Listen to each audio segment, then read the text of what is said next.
Hello दोस्तों, नमस्कार, good morning. तो दोस्तों आज हम बात करने वाले हैं खेसारी लाल यादव के बारे में। तो आप लोगों को एक चीज़ बता दूं, खेसारी लाल यादव महीने का कितना कमाते हैं। बहुत लोग पूछते हैं और यूट्यूब पे भी सर्च करते हैं खेसारी लाल यादव महीने का कितना कमाते हैं।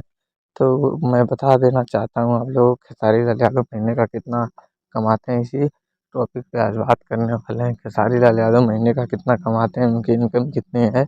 इस टॉपिक पे बहुत लोग बात किए हैं, पर हम आपको डिटेल में बताएंगे खेसारी लाल यादव महीने का कितना कमाते हैं। तो आप लोगों को बता दूं कि खेसारी लाल यादव महीने का कम से कम 35 से 40 लाख रुपए कमाते हैं महीने का, क्योंकि खेसारी लाल यादव का एक गाने का चार्ज करते हैं 3 लाख रुपए।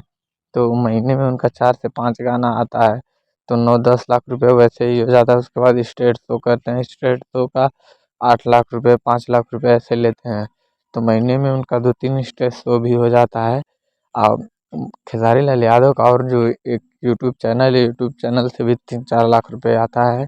तो ऐसे मिला जुला के कुल खेसारी लाल यादव का महीने का 30-35 लाख रुपए हो जाता है। तो दोस्तों, अगर आप हमारे चैनल पे नए हैं तो प्लीज़ हमारे चैनल को भी सब्सक्राइब कर लें, वीडियो को लाइक करें।